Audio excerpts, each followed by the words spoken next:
Welcome to Behind the Paranormal with Paul and Ben Eno. What is physical mediumship? Is there really a spirit world? What is the UFO connection?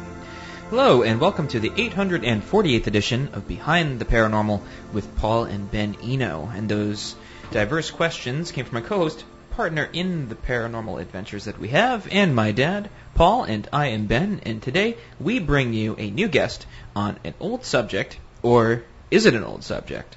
We welcome your calls today. The number is 401-766-1240 from anywhere, and you can email Paul at behindtheparanormal.com or contact us via Facebook, Twitter, or Instagram for those who are a little phone shy. And Kathleen Marden, we're very glad to have you back in the guest co-host seat. Welcome back. Thank you very much, Paul, and it's always a pleasure to be on this show with you and Ben. Okay, good enough. And the guest for our first half hour today is Walter Rucker, known as an expert in all types of mediumship and who practices as a physical medium. He teaches out-of-body experiences, has written many articles on subjects such as consciousness, spirit communication, and extraterrestrial interaction. In fact, he reports experiencing close encounters of the fifth kind. Walter lives in southwest Florida, and it must be hot, huh? And coming this winter is his book, E.T. and Spirit Communications, Views on Physical Reality and the After-Death Transitional States. That's a pregnant title if I ever heard one. Walter? Rolls right off the tongue, huh? Yeah, it does. So, Walter Rucker, welcome to Behind the Paranormal. Well, thank you, Enos, and hello, Kathleen. Good to see you again, Miss Marden. Thank you. Well, it's great to have you on with us. So let's start off with a seemingly simple question, but as always, the shortest questions are always have the longest answers. What is physical mediumship? Well, physical mediumship is best described in relation to the three general types of mediumship that most everybody's familiar with. The first is psychic mediumship. You see this term tossed around quite a bit, especially on TV. A person is claiming to be a psychic or a psychic medium, and what they're basically saying is that they are able to collect information from the quantum field, if you might say, information about events, information about people, and that is what we typically see will be on your TV shows and are the ones that get the high ratings. The second kind of mediumship is mental mediumship, and this is a direct connection between somebody who has transitioned, who has passed over, who is dead, with a live person, and typically that live person has some kind of relationship to the dead. And the bridge is the mental medium, the individual who has the talent or the ability to create a link so a dialogue can happen between a person who has passed over, is in the spirit world, and somebody that they know. And this can be very evidential mediumship, by the way, because a dead person can give information to a person that is alive that only that live person might know, and consequently helps to solidify the identity of the dead, or what we call the discarnate, with the live, which we call the incarnate. So it's a discarnate, incarnate communication. And then we get to physical mediumship, which is kind of a thing into itself. Started in the mid-1800s, three little girls heard some knocks on their cabin room floor, found out later that the knocks were coming from a buried body, or I should say the spirit of the buried body, as some vendor had come by before they had moved into this little house, and the Fox sisters found that the spirit wanted to communicate and was knocking and rapping, moving things around. It took off very rapidly, physical mediumship, from that small encounter with the Fox sisters in Upper New York. It became almost a global phenomenon within about a decade. An entire religion called spiritualism grew out of it right here in America. And for quite a long time, physical mediumship rocked along with a lot of different physical mediums. And these are individuals that not only possess the ability to bring spirit through in a seance form, a darkened room format, but they're also able to bring phenomena that the spirit is capable of producing in the seance room. So you have partly a show, you have an entertainment feature in physical mediumship, and you also have a communication feature in physical mediumship. And typically in physical mediumship, unlike mental mediumship, you are not necessarily dealing with people that are in your family group, passed over friends or brothers or sisters or the like. You're typically dealing with people that have some historical celebrity status to themselves. So we see people like Winston Churchill, spirit coming through, and many like those. You're dealing with individuals that have no relationship necessarily to anybody sitting in the seance room. And that's typically a room full of 15 to up to 40 people sitting in a darkened area with the physical medium in what we call a cabinet, which is nothing more than a curtained off area, a corner of a room, or a circular hoop that a black cloth has been draped from.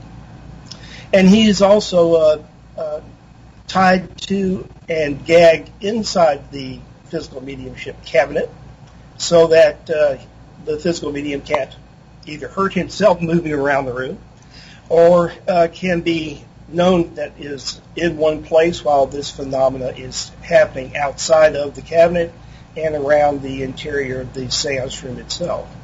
So those are your general dime in the bucket kind of explanations of it. If you've got a more particular question, maybe we could go that route now. Sure, Kathy has a question. I do, and actually I had two, but you answered one of my questions just now. So the other one, as you know, I'm mostly involved with extraterrestrial contact. That's my major interest. And in information that you sent, you spoke of a medium whose name is Kai Muge, who says that he speaks with a 6,000-year-old extraterrestrial from Zeta Reticuli. Well, the star map that my aunt Betty Hill drew when she was on the that she saw on the craft was identified later as Zeta Reticuli. So I would like to know what kind of communication Kai Muge has received, and also have you communicated with extraterrestrials, and what did they tell you, if you have? Well, Kai is one of 4 practicing physical mediums, Kathleen, and these 4 travel internationally, come to the United States, Europe, Australia, the like, and demonstrate their abilities of physical mediumship. Kai is one of the few, though, that has an extraterrestrial connection, and not only does he have communication outside of the seance room with beings that are claiming to be extraterrestrial, but he also has them materialized in the seance room. Ectoplasmic covered beings who announce their presence, who float about the room, can be seen, can be touched if allowed, and can be engaged in a dialogue. These beings have claimed to be from Zeta Reticuli.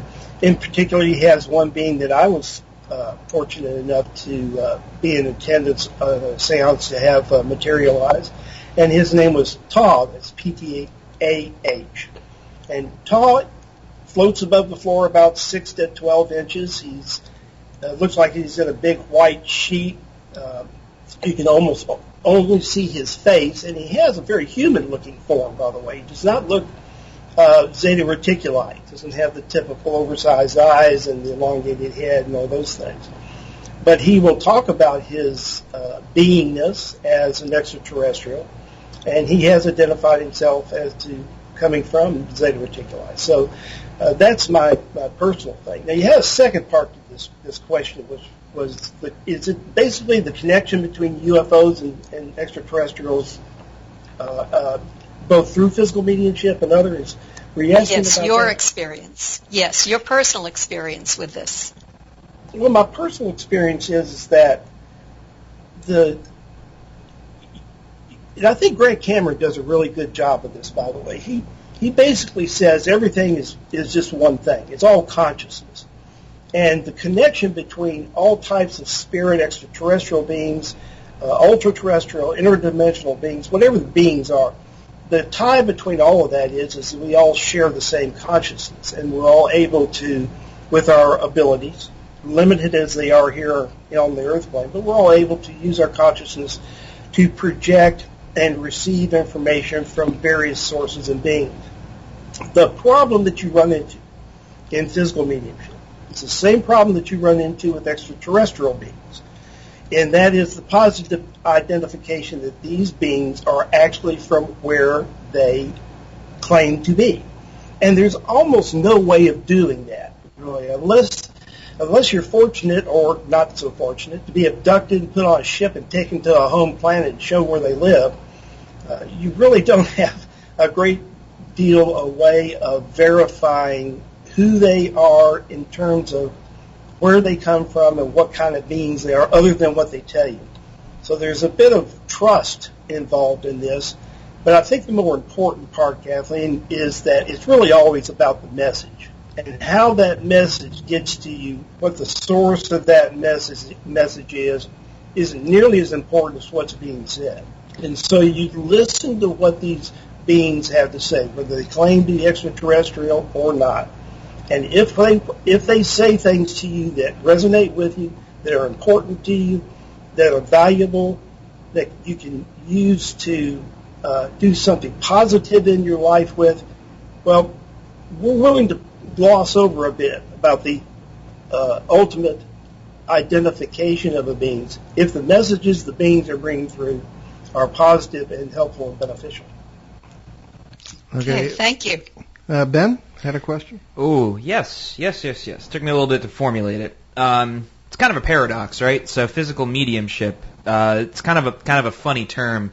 So my question is this: if spirits are not physical, let's say it's all consciousness, right? Consciousness in and of itself is just not a physical thing. It's sort of this nebulous, undefinable source, if you will. How do they do physical things? Well, they have several different ways.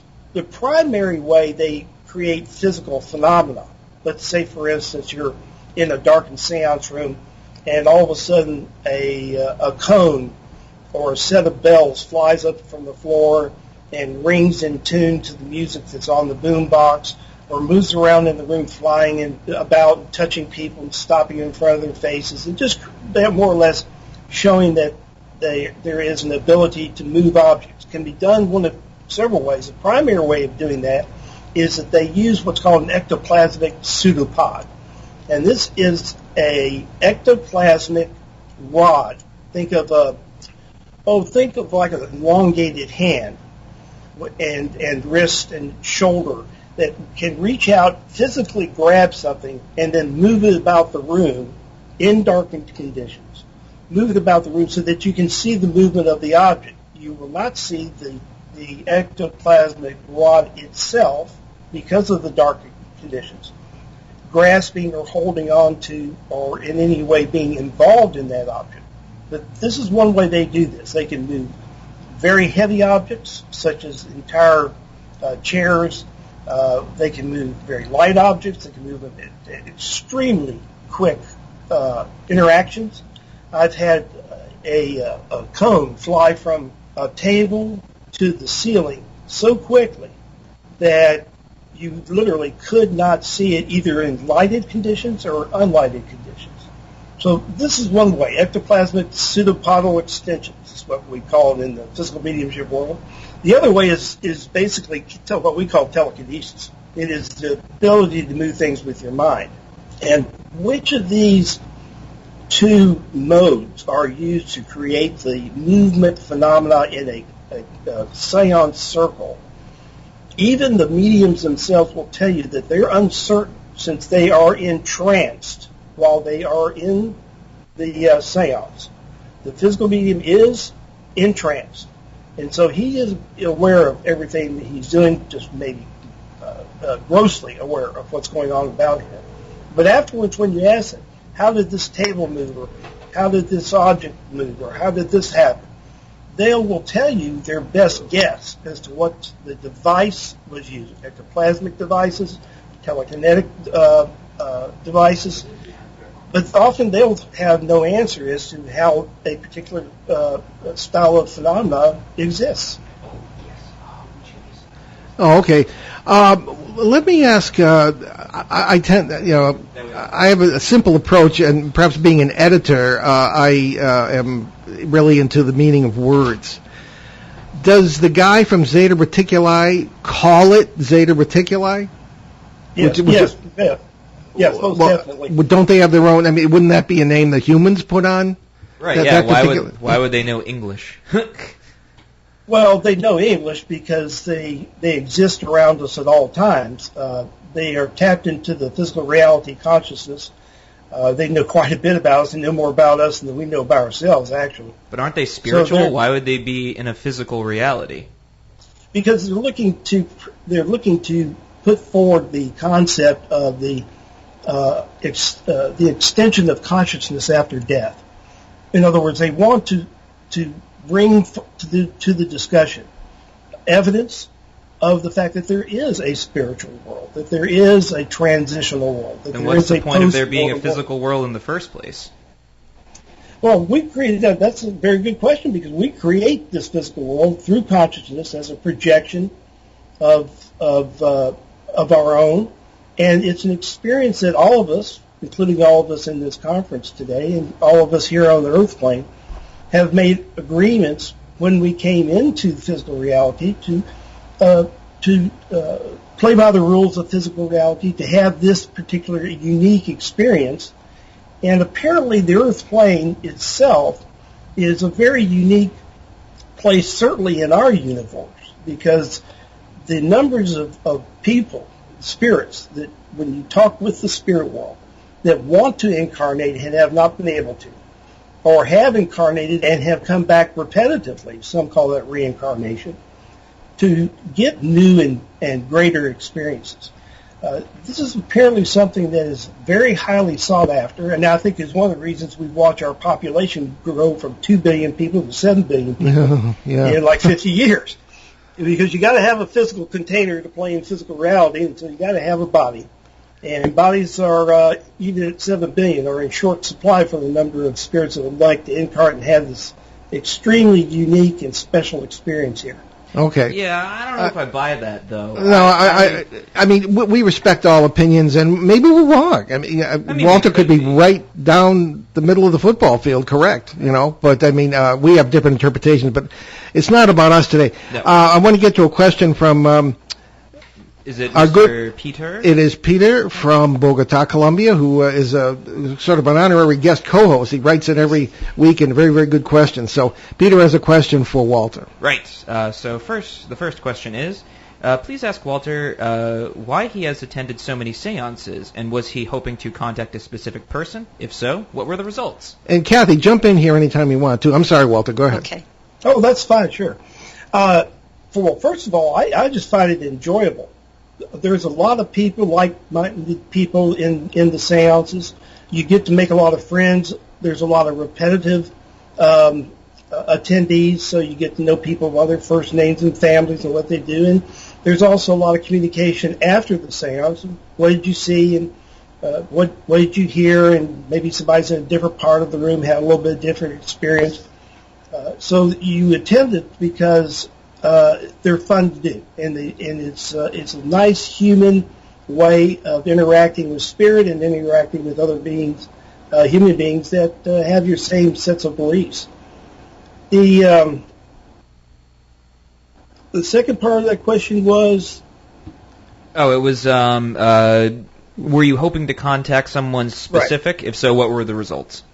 Every time I go into a seance, I'm always hopeful that, without great expectation, though, I'm always hopeful that one of my parents, who are both deceased, a sister who is deceased, most of my family is deceased, and I'd like to hear from them. I've never had a lot of interaction with them in the spirit world, but I've always held that expectation in very low percentage. It's not why I went to seance. I didn't go to seance to hear from my mother. I went to seance to hear from Spirit, hear the advice that they have to give, hear what their world is like on their side of the veil, sometimes even to have interactions with Spirit that exist outside of the seance room. And I'll give you a quick example. I go to a seance over in Fort Lauderdale, Florida, and I'm on the other side, about 125 miles away. It's a pretty simple trip. And often I'll meet with the physical medium before the seance and just talk about, anything. Baseball, football, soccer, women, whatever it is that boys just want to talk about. And so we'll have those conversations, and we'll go back inside, start the seance room, and have Spirit come through and say, by the way, when you were out there in the restroom with Warren, the physical medium, and y'all were talking about extraterrestrials. So, we're going to have a long conversation about that one of these days. So it's kind of fun to understand that they're listening in all the time. They're listening in now. They're listening in before the seance. You can carry conversations that happen inside the seance room about outside the seance room, and I've actually sat at my car in the middle of the night, 1 o'clock in the morning after a seance is over, and had conversations with discarnate beings. Winston Churchill seems to have a fascination with me. I have no idea why that is, other than he wanted me to write a book for him. If you got a second, I'll tell you a quick story. It's kind of fun. Yeah, just a second, yeah. All right. Well, we're sitting in the physical mediumship in seance, and Churchill's voice crosses the room, comes over, and he says, I'd like for you to help me write a book. And I said, what kind of book do you want to write, Winston? He says, well, Prime Minister's View from This Side of the Veil, or something like that. I said, okay. And I thought, well, wait a minute. I said, Winston, how long is this book going to be? He says, 671 pages. I said, 671 pages? That's 50 to 100 hours of seance work. He says, well, I got the time, don't you? And I thought, well, no, I don't. Maybe you do, because I don't have, the money or the time to spend 100 hours, putting your book together. So Winston never got his book, but he bugs me about that from time to time. I get dreams every once in a while. He goes, Stuart, you write my book. And it's not going to happen, Winston. Find somebody else. Well, I just don't understand why, everybody I talk to who does what you do, Walter, is talking to Winston Churchill and Jesus Christ and Julius Caesar. Why not Sven, the reindeer herder from Lapland? I mean, somehow, there are people who turn up in that regard. But I don't know. I back when I was working with Ed Lorraine Warren back in the 70s, if you remember that scene from Mary Poppins where she takes the tape measure and measures the kid, and she says, aha, extremely stubborn and suspicious. That's me, all right? I've never seen these things turn out to what they appear to be. I mean, when I've communicated with anything, it has not been really voluntary. Well, it has been, but, it's just, they don't speak English, or they're some kind of creature, I don't know, they're not verbal at all, or they're afraid of me, thinking I'm a ghost. So my experience is utterly different from what yours is. And I don't question the phenomena. I question the interpretation. Now, again, maybe we're wrong. I've seen the phenomena, so you're right. But anyway, be that as it may, Kathy, you got any final thoughts here before we go to our second half hour? Well, I find this to be very, very interesting. And Walter, thank you for sharing your information. And I do hope that I'll have the opportunity to read your book, because I have so many questions now regarding what these extraterrestrials have actually said through mediums and what has been spoken at seances. Well, that sounds great. And Walter, in the last second or two here, give us where people can find out more about you, your book that's coming out, and your Facebook page. Well, Facebook page is just my name, Walter Rucker. You can search it and come up there. The best way to contact me is via email. Send me an email to walter@walterrucker.com, RUCKER. And I don't have a WordPress or a website. I do write articles, thought pieces, and anybody that contacts me, I'll be happy to put them in into my storage where they can look at the things I've written, which include spirit, extraterrestrial communication, ideas on things Kathy is asking about, and many other things, just whatever happens to interest me. And thank you guys very much, by the way, for this. Well, thank you for being with us today. It's fascinating, and we are going to be in touch off the air. But thank you for being with us, and we're going to go to our break, bottom of the hour break, and we will be right back Behind the Paranormal with Paul and Ben Eno on WOON 1240 AM and 99.5 FM in New England's beautiful Blackstone River Valley. Stick with us.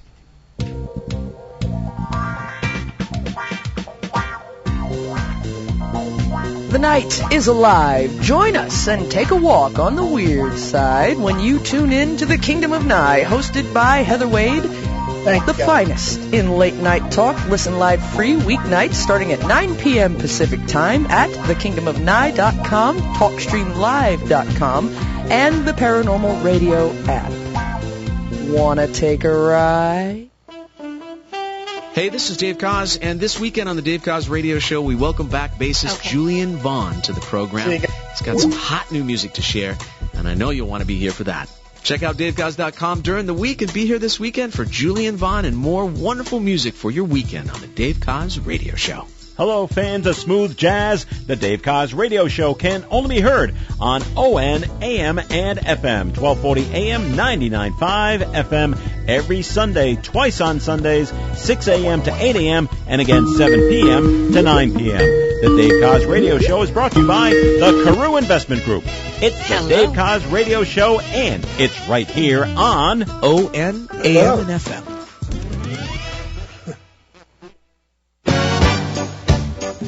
Click, tick tock tick, it's a shower of sound. Pop, bang, cling, clang, in every hour of sound. Words fly fast, people listen and turn their heads around. Radio, radio, you've got the power of sound. And don't say it all with the power of sound.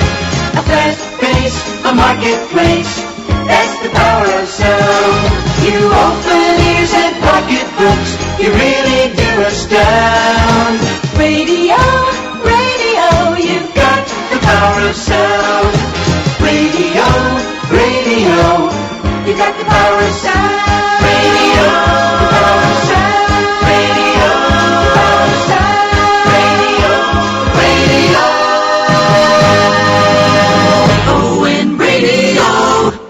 Oh, and radio. Okay, and welcome back to Behind the Paranormal with Paul and Ben Eno with our special guest co-host Kathleen Marden today. And you're listening to WOON 1240 AM and 99.5 FM in New England's beautiful Blackstone River Valley. And we're going to the second half hour now of the show, and we're going to be dealing with something completely different, which is a UFO case of a new variety in Northern California. And Kathleen is with us, of course, and also our show reporter for Northern California. The show has reporters all over the world, actually, Rick. And I guess it is time to finally reveal his true identity. He is Richard T. Eno, strange name, but he is a dear cousin of ours, and this stuff sort of runs in the family when it comes to the paranormal. I also just learned we have the same middle initial. There you go. Okay. Well, there you go. Why are you giving me a blank look? Well, I don't know how to deal with that, actually. That's fair. Okay. All right. And so we have on the line also an eyewitness to this case, and we will get to him in a moment. But, Rick, first, if you would give us the background to this case. Okay. Well, I'm going to start everything backwards because I got the case, and it was sort of a last event in a chain of events as I researched it and discovered it. So I'm going to start at 4 a.m. on August 13th in Butte County, which is Chico in California. A little bit of background about the area. Beale Air Force Base is there. There's been saucer sightings there and others through the years. It's kind of a peculiar area.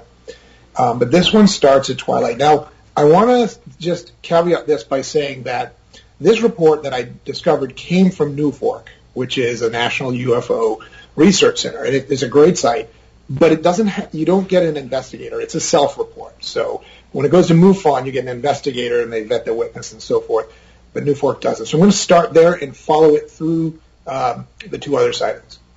So there was this individual. His report was that he had witnessed a large UFO class sighting, a large structure, and that there was some form of a drone flying around it. And his interpretation, which I'm always careful of, was it was doing repairs.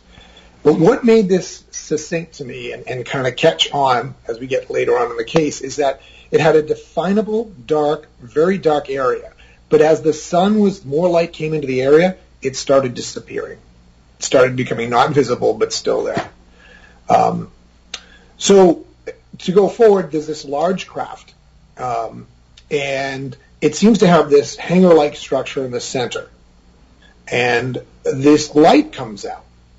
Satellites, actually, and they seem to be traveling alongside this structure, and he interpreted it as doing repairs. It would stop for a few minutes, then accelerate really fast. He's saying hundreds of miles an hour, traveling down the side, and essentially beaming light and then moving back and forth.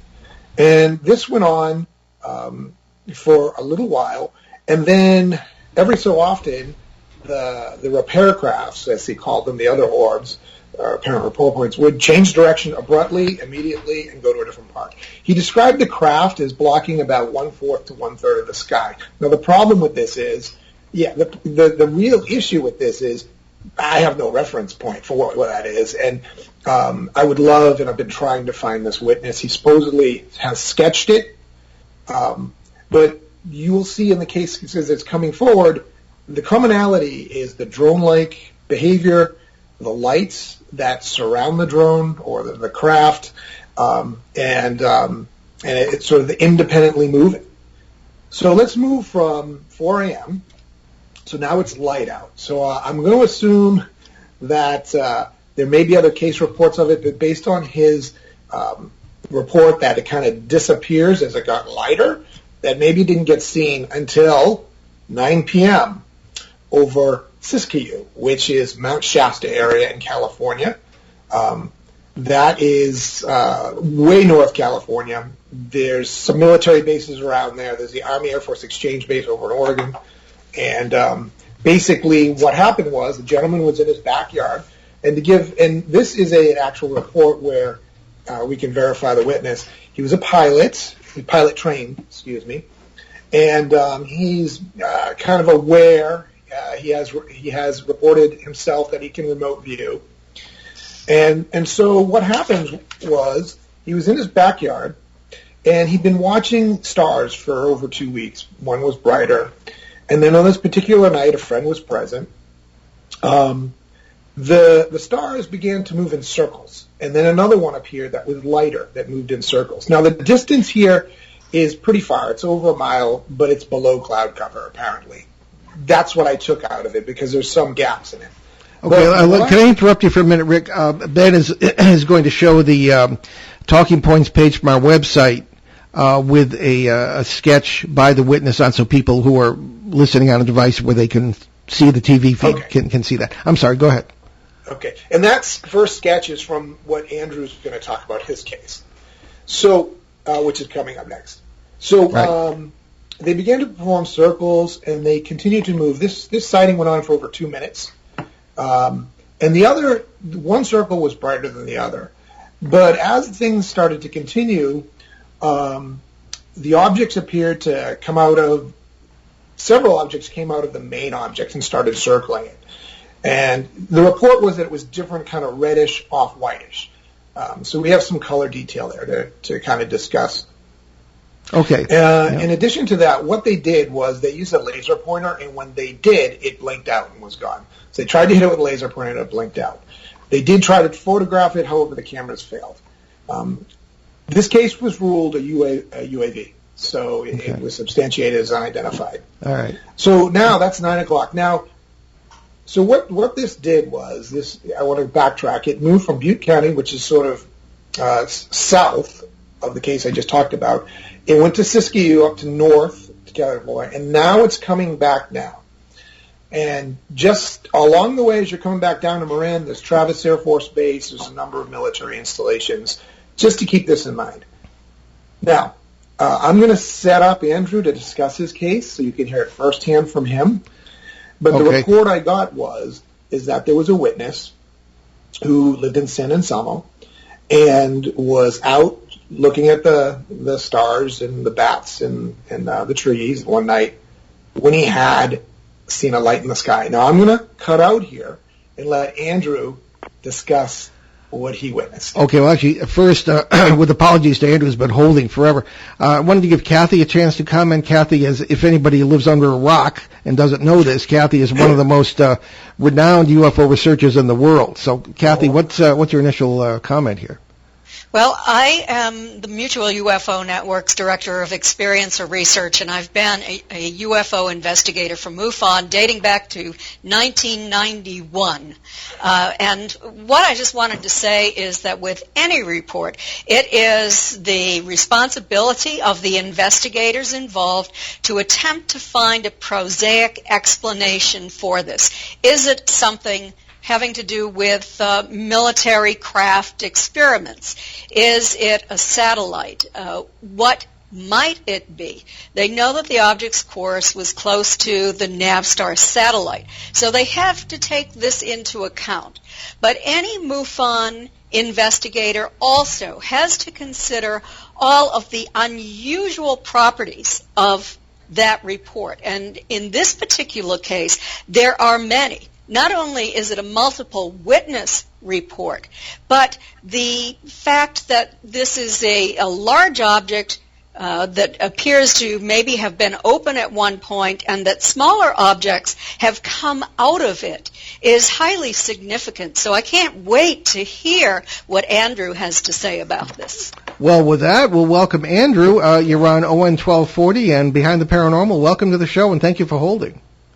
Oh, thank you. It's good to be here. Oh, No, he's here. Sorry.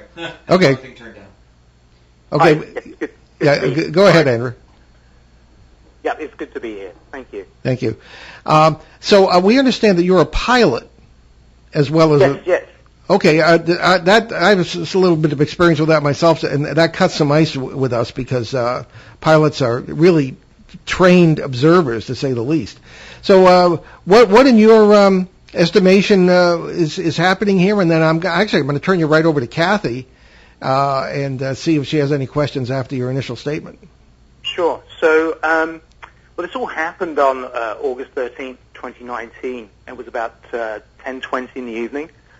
And I was taking the trash out, and the sky was just starting to darken. There was still a little bit of light left, so I was standing there watching bats catch insects through the canopy.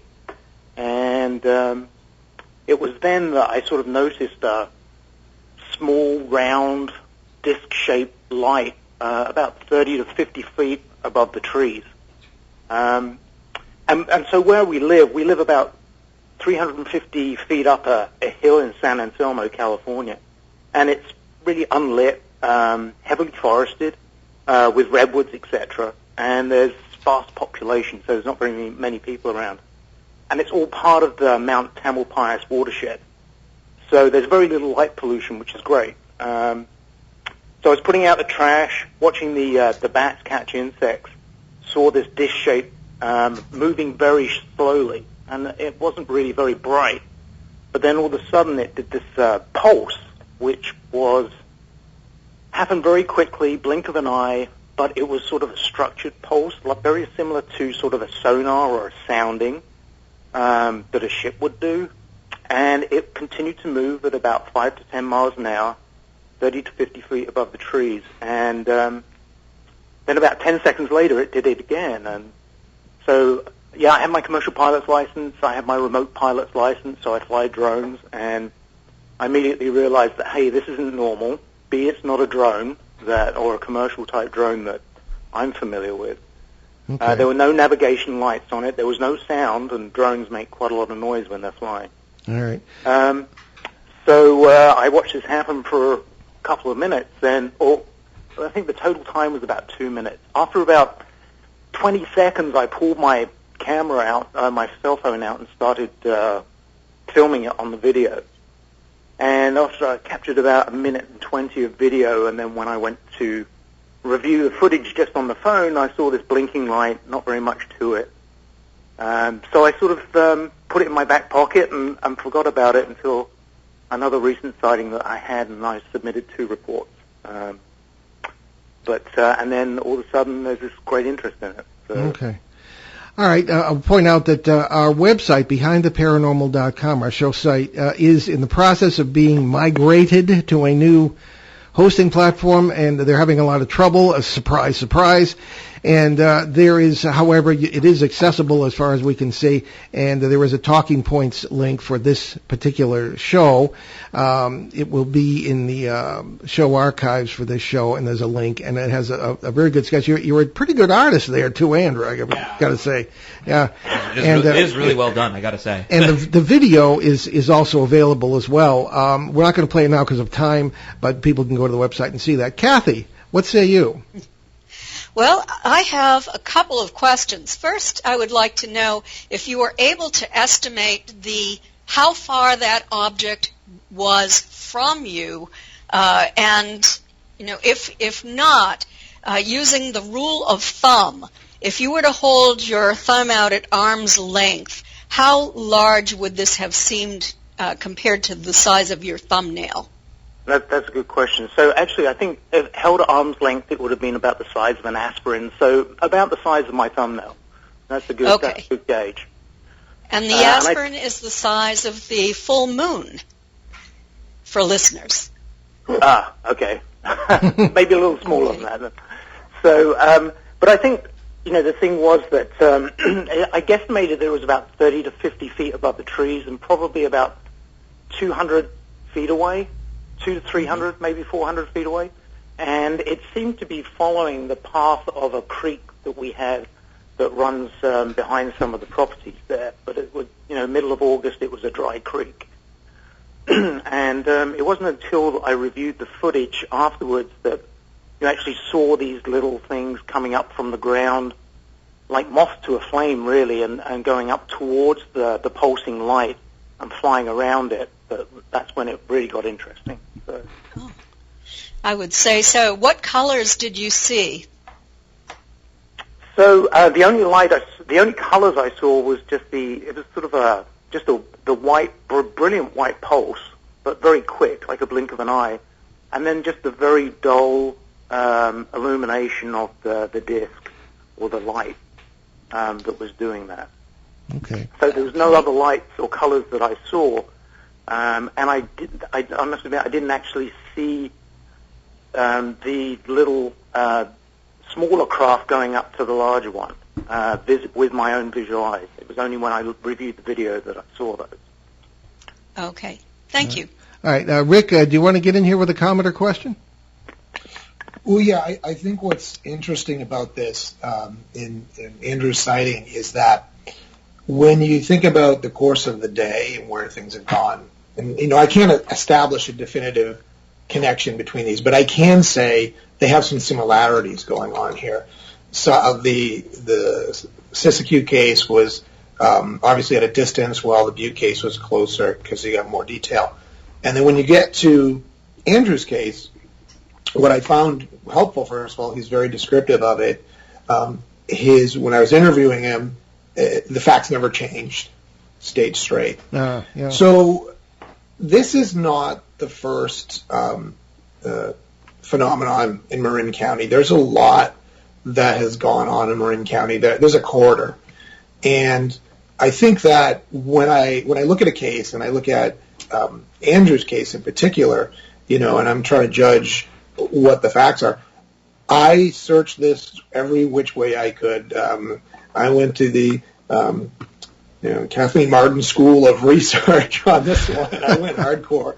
I found rocket bodies in the air. I found astral bodies in the air, but they were so far away. There was nothing in the immediate area, even airplanes. So the question is, for me, was, okay, this is following a creek for some unbeknownst reason. There are lights that appear to be going up to it. I have 2 other case reports, one from a fellow investigator, one from Norfolk, and obviously I got to do more research. But my overall feeling, aside from this case, is, okay, there's something more to this than just he saw a light in the sky. There's something that was going on that day. And I don't know what it is yet. I'll do my best to get that Newford case, but something's going on in that part of California.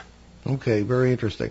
All right, I have a question for Andrew. Andrew, you mentioned another sighting, and I might expand that question to include any other quote-unquote paranormal things that have happened to you in your life. Is this common for you? Is it not? What say you?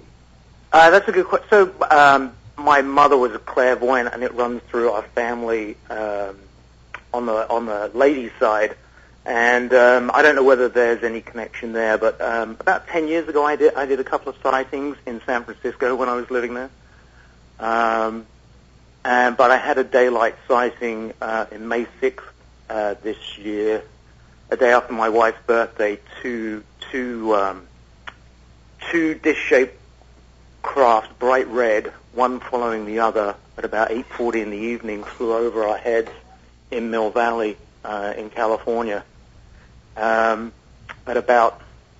was doing about 200-300 knots, and they were bright red, as I said, scarlet lipstick red, and they had some form of active camouflage. They were very fuzzy. It was very difficult to discern the shape, which was kind of an oxymoron. They had this sort of shape deforming camouflage on it, but they were bright red. And these two things flew over, and I managed to also catch a picture of them. And then we've had a few other. I've started to put a trail cam on my roof, and I reviewed the footage yesterday, and I've captured a few more things that I think warrant further investigation. So very interesting here. Yeah, I might ask all three of you, what do you feel is the chance that this is some sort of military craft, or given the presence of the military bases that Rick pointed out? Why don't we start with Kathy? Well, what I have to say about that, Paul, is that there are many reports around military bases. UFOs seem to be interested in what's going on at military bases, but also we cannot discount the idea that this is some kind of an experiment being done by our military covertly. But at the same time, we have to take into account the behavior of the object itself, and we have to think about those smaller objects that were around the larger one that moved occasionally, as one of the people reported, where it would stop as if it were making some kind of repair and then would move down the craft and stop again. That the only thing I thought of is a refueling mission, but those are done out over the ocean and does not seem to fit that description. Mm-hmm. So this is very interesting. I don't have an explanation for it. Okay. Rick? I don't have an explanation either. I'm going to keep working on it. But what I found interesting, and I'm so glad Kathleen's here and you're here, Paul, because though this is unaffiliated to the objects we've just seen, Andrew had an experience where he recently was with his wife, and I'll let him talk about it, where he felt the presence of something. And Andrew, if you want to elaborate on that quickly, because you've got the two best in the world here, take advantage. Sure. So yeah, there's been. I feel I'm going down the rabbit hole here, but it's. So it happened this week, Tuesday of this week. My wife got some chairs for the garden. I put them together for her, put them on the patio, took a step back into the garden and looked over the house, and beautiful clear sky, nothing there. As I brought my gaze down to sort of roof level, eye level, there was something moving in the left of my peripheral vision. It was vertically upright, about 8 to 12 inches long, and it floated from my left into the center of my vision at the roof line of my house. And I was rather initially I thought it was blowing trash, but there was very little light wind. The wind was coming from behind me. There was a little swaying in the tops of the trees. And then I turned to my wife, and I'm like, I thought it was blowing trash. Immediately, I knew it was something else. I felt... So we have a lot of animals and deer around where we live, mountain lions and bobcats. It was that sort of feeling. It was a feeling that there was a life-form animal present there. And I turned to look up to my wife to point it out, looked back, and it had completely vanished. Then, as I looked up, I caught a glint in the top right-hand corner of my peripheral vision and looked up and noticed a round spherical object, dull gray, ball-bearing size, about probably 200 to 300 feet above our house. And then at that point, I said to my wife, look, quick, can you see this? And I pointed out the sphere to her. She saw it. And at that point, it started to move. And as it moved, it was like a kid on a bicycle, meandering along a little bit until it got some speed to go straight. And after about 2 or 3 seconds, it got that speed and started to shoot off to the northeast, I think, from where I was. I'm afraid we're about out of time. I'll have to continue this on another show, Andrew. Thank you so much for calling in. Stay in touch with Rick. Rick, keep up the great work as a reporter. You're indispensable, and maybe someday we'll be able to pay you. And thank you so much for everything. Okay. Dream, isn't it? So we'll have to move to our announcements right now. Okay, sadly, we've received word that the 2020 Exeter UFO Festival has been canceled, but this is a great event sponsored by the Exeter Area Kiwanis Club to raise funds for local children's charities.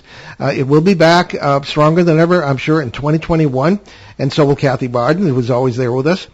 And we'll be back ourselves with our live panel broadcast from that historic town hall in 2021. At the same time, Kathy, we understand MUFON is going to forge ahead with the International UFO Symposium in Vegas later in September? Yes, we're proceeding cautiously. It's to be held September 25th through 27th at the JW Marriott in Las Vegas. And this year's theme is UAPs, Military and Government Witnesses Speak Out, with Linda Moulton Howe, George Knapp, James Fox, Clifford Stone, Robert Salas, Charles Halt, Kevin Day, who was from the Nimitz Strike Group. So some very interesting speakers. I will host workshops for experiencers. People can go on to the site at MUFON.com to register and register for my workshops as well. There are going to be masks handed out to everyone. And if we end up having to cancel the conference, you'll receive a full refund. Well, sounds great. And so assuming that things are at least semi-back to normal by October, we plan to be back at the Greater New England UFO Conference in Leominster, Massachusetts on Columbus Day weekend. Yes. Yeah, it took me a second. My brain got September and October confused. Please don't listen to me. My dad is scheduled to be the keynote speaker to mark his 50th work anniversary in paranormal research. So, Kathy, what is happening with you this season? Well, besides the book, besides Las Vegas, yes. I'm just continuing to work on my book, and there might be a television series being done based on that. I don't have a lot of information yet, but hopefully it will be coming down to me by the end of the year at least. Lovely. Excellent. So we'll keep an eye out for that for sure. Okay, well, check out our books. You can see Kathy's, too, on the bookstore page at BehindTheParanormal.com, which, as I say, is kind of in flux this week, but it should be functioning, and you can, there are our books and Kathy's books as well, links to the Amazon links for those are there. Also, bear in mind a number of charities that we ourselves have adopted on the show: USA Cares, Canadian Veterans Advocacy, Helping Haiti's Orphans, Youth Mentoring Connection in Los Angeles, Crohn's and Colitis Foundation, and the Sisterhood of Ground Zero. We know these people who run these charities. We've vetted them very carefully, and I think they're really a great charities to support. Ben, what's going on next week? So next week, June 21st, we'll bring you Alexander Petikoff and Nash Hoover, the producer and host, respectively, of Chasing Legends, a TV series that hunts Bigfoot and other weird creatures all over the world to share some of their adventures. And Kathy is going to offer a quote this week. Yes, we leave you this afternoon with a thought from Mother Teresa. If we have no peace, it is because we have forgotten that we belong to each other. That man, that woman, that child is my brother or my sister. If everyone could see the image of God in his neighbor, do you think we would still need tanks and generals? The image of God is in everyone. Beautiful. I'm Kathleen Marden. I'm Paul Eno. And I'm Ben Eno. And thanks for joining us on our great cosmic journey. And we will see you next time on Behind the Paranormal. Return to this radio frequency 167 hours from now for another edition of Behind